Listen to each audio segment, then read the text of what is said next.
Sarvam Khalvidam Brahma Hari Ananta Hari Katha Ananta. Welcome viewers. We move on with our discussion on Mars and Saturn energy. The Mars-Saturn opposition in Leo and Aquarius in the 5th and 11th houses of the zodiac from 1st July to 18th August. Its repercussions, its effects, why the positive, why the negative, and how we can change over from the positive to the negative with blessings from the lotus feet of His Holiness Pujya Maharaj Shri Ram Kinkar Upadhyay Ji and Her Holiness Pujya Didi Ma Mandakini Ji. We once again try to understand how the scriptures like Ramcharitmanas can work miracles in our life. How the nectar, the Amrit of Ramcharitmanas can bestow upon us knowledge, wisdom and immortality. Now, immortality does not mean that the mortal coil, this body, is going to remain forever. And this is exactly one of the difficulties, one of the body conscious problems which we are having. And this is not a problem of today, it is a very ancient problem which we find in the case of King Trishanku, who belonged to the Suryavamshi dynasty. In one of his discourses in his kathas, Pujya Maharaj Shri talks about two kings,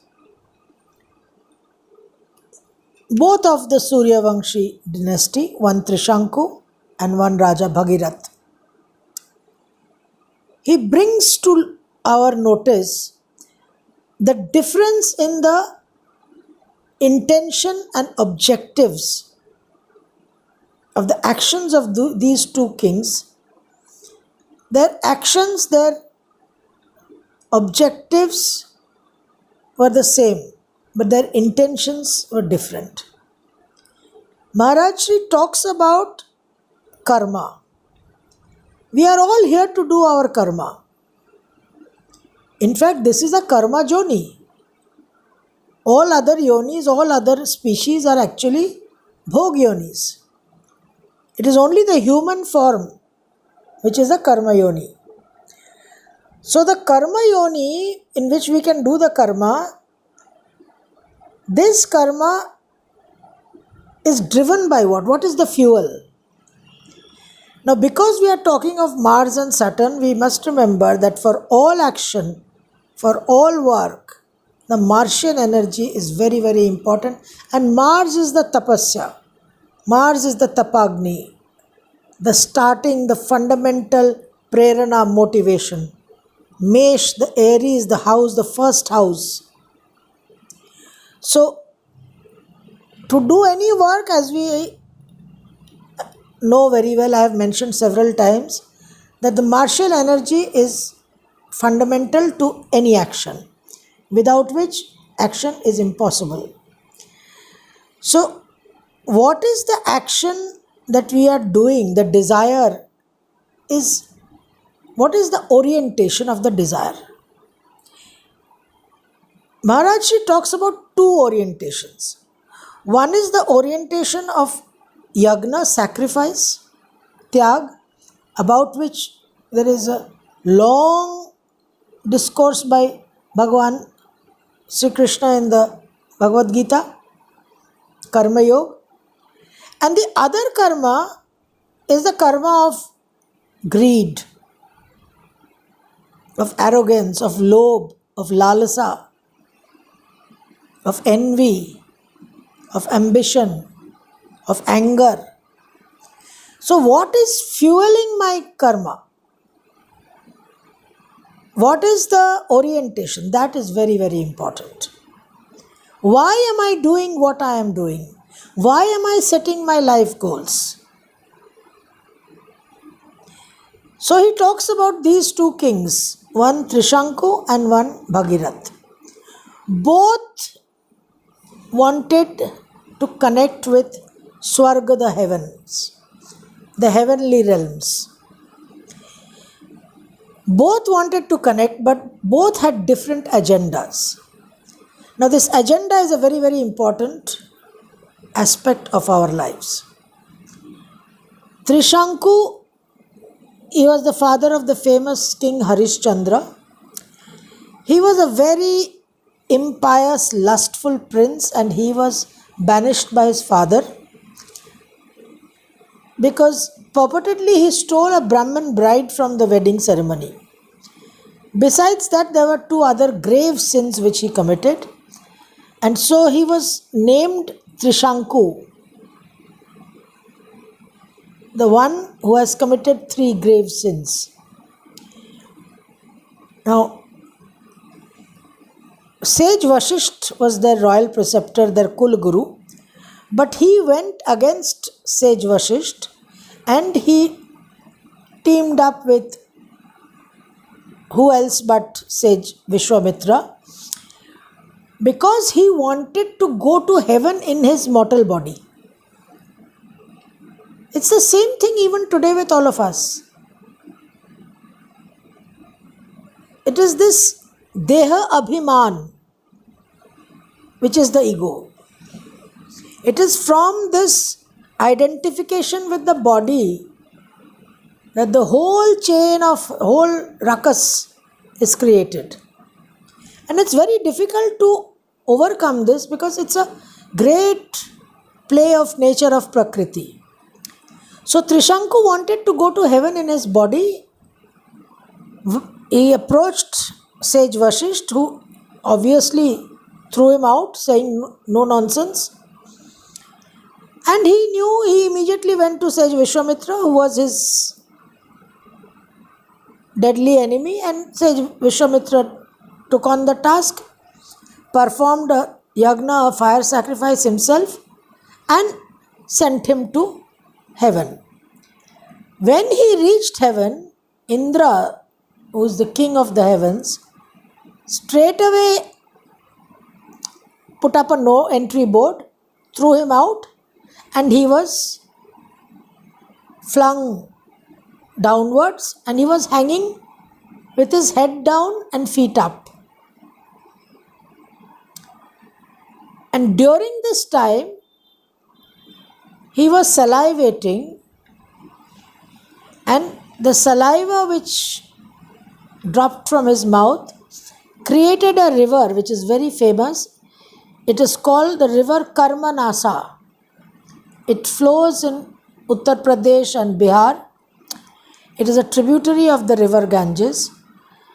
And its name, Karmanasa, is that anybody who touches the waters of the river Karmanasa, all his punyas, all his good deeds will be immediately burnt, destroyed, and his purva punya, his punya account will become zero. This river emanated from his saliva, which is called lal, the saliva which comes from the mouth. From there the word lalasa. So the greed and ambition, and we use the word lalasa, lipsa. So greed and ambition propelled Trishanku to go to heaven in his body to do something unique, typical of Mars. The raw, unrefined, animalistic, demonish energy of Mars gives us these wrong motivations. If we straight away go to the Shakespearean drama of Macbeth, Macbeth had everything. He had no need to do whatever he did. But it was that Martian negative ambition. And when the Mars energy is not tempered by the Jupiterian benevolent. That is why Jupiter is the great benefic, great natural benefic, because he bestows upon us the energy of benevolence. So when the Jupiterian benevolence, higher mind influences are not conferred upon Mars, then Mars can create havoc in our lives, and that is what Mars does. And because Mars does this, when Saturn comes in contact with Mars or anywhere near Mars, Saturn tries to put a hold, a stop, ankush, and that is when the conflict arises.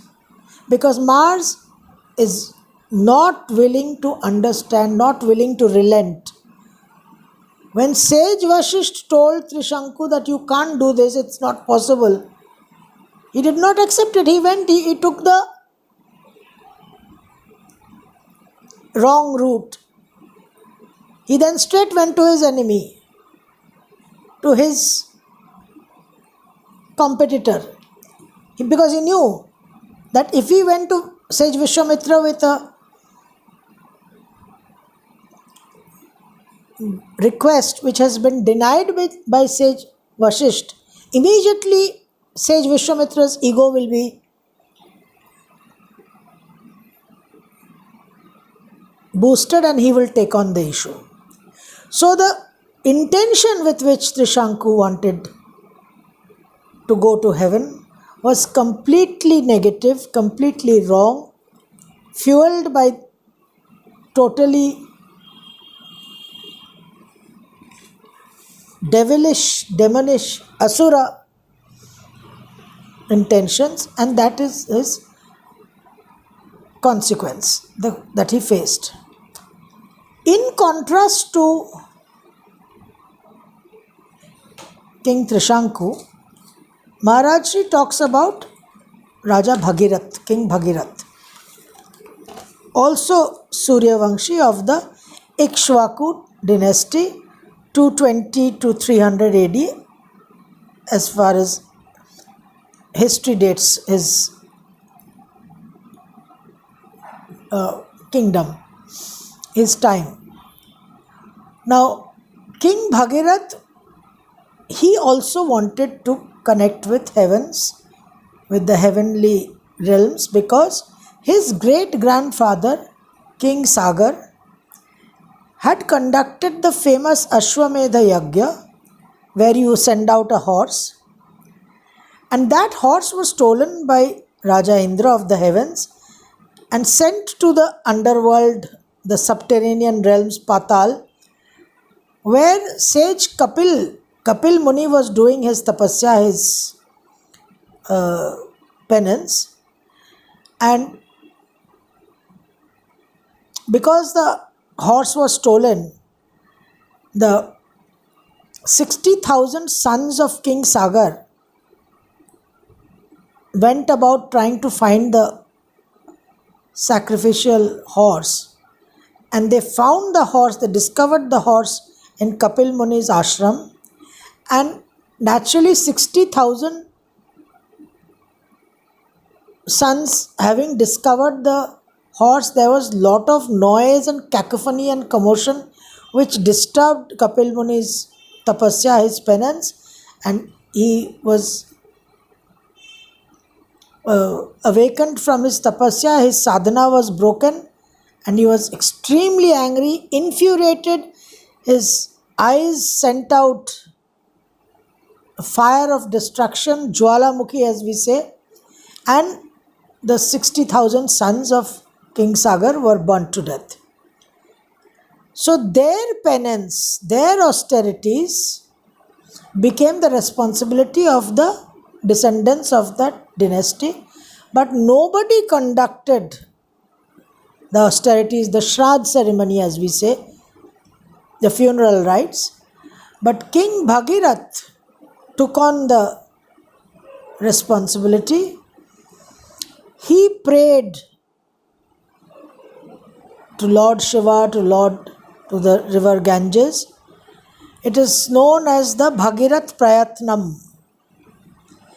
And then, as we all know, river Ganges came down to the Indo-Gangetic plain, and till Devprayag, where Alakananda meets river Ganges, till Devprayag, from the headstream till Devprayag, the river is known as Bhagirath, not as Ganges. From Devprayag, the river is known as Ganges. Because of King Bhagirath's prayatnam, his efforts, his penance, from the origin headstream to Devprayag, the river is known as Bhagirath. Now, Bhagirath wanted to connect with the heavens because he had a different vision. He wanted to do the penance for his ancestors, and we know how this tarpan, this penance, is so very important. And the Ganges river, which he brought down to the earth from the heavens, is a source of divinity for all humanity since his time. So he has done one karma, not only to serve his own dynasty, not only to serve his own ancestral lineage, but that the ramification of that work extends to ages, years, centuries after him. So the Ganges is available for entire humanity, for every human being to conduct penances, austerities for their ancestors. So what Bhagirath king did was not only for himself but also for entire humanity. Whereas Trishanku wanted to become a hero, Tismar Khan. I will go to heaven in my body, I will show what nobody else has done so far. Now what King Bhagirath did was what nobody has done so far. But what nobody has done so far, he did keeping Loka samasta sukhina bhavantu, keeping everybody in mind. That Jupiterian, expansive, benevolent attitude.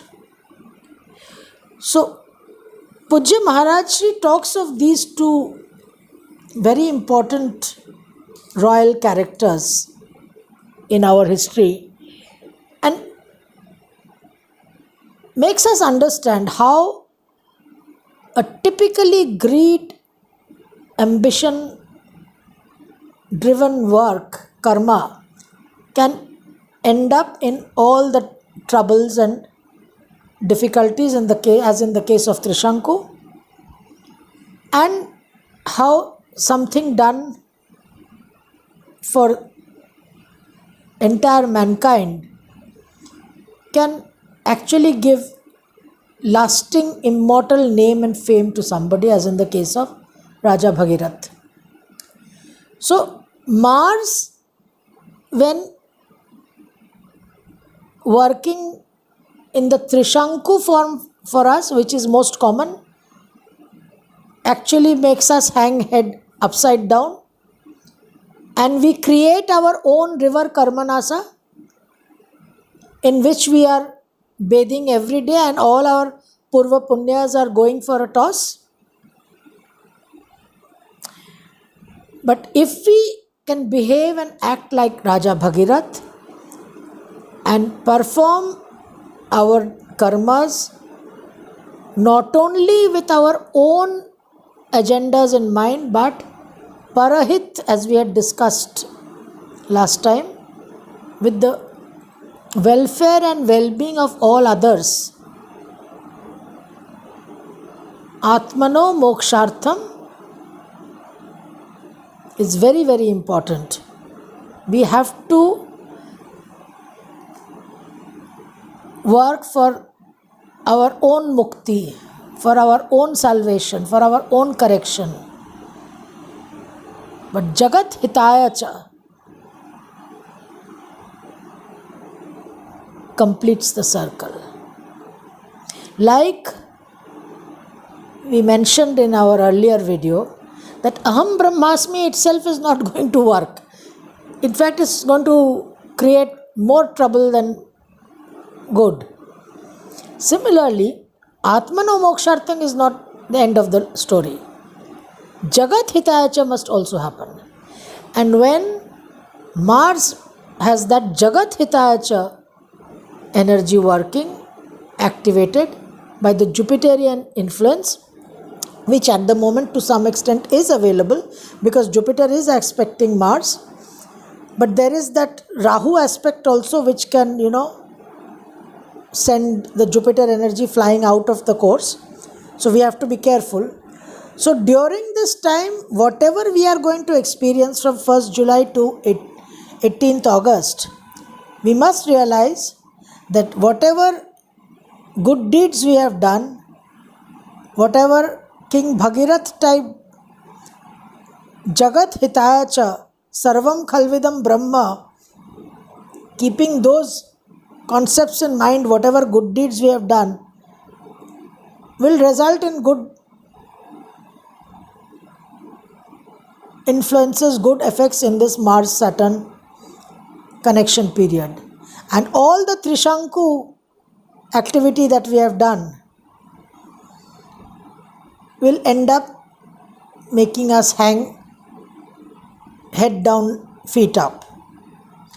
So in order to avoid the Trishanku effects and in order to avoid creating our own Karmanasa rivers, so that during this Mars-Saturn opposition from 1st July to 18th August, we may suffer because we were unaware.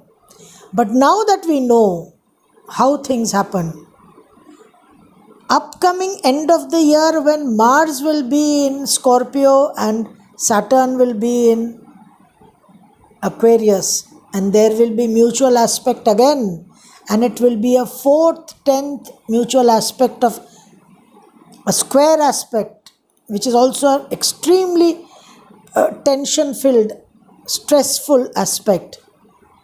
So, whatever we have come to know today, the wisdom, the great understanding of the scriptures given to us by His Holiness Maharaj Shri Ramkinkar Upadhyay Ji and Her Holiness Didima Mandakini Ji, which we have come to know now, we must use this so that during the next upcoming transit, we do not suffer the same suffering. The whole idea is to avoid the effects of the planetary positions by gaining knowledge and wisdom. With our ignorance, whatever we have done, we have created the horoscope and we have suffered so long. But now that we are being able to dispel our ignorance with blessings from the lotus feet of such saints,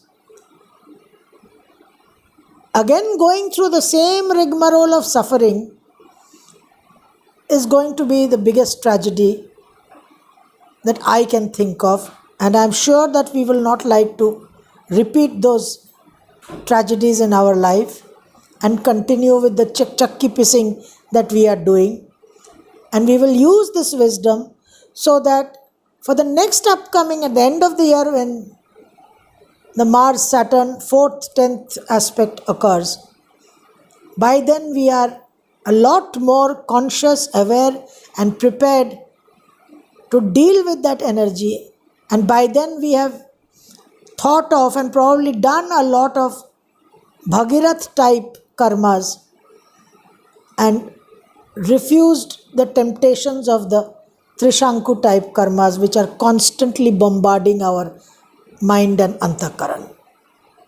Sarvam Khalvidam Brahma, Hari Ananta, Hari Katha Ananta.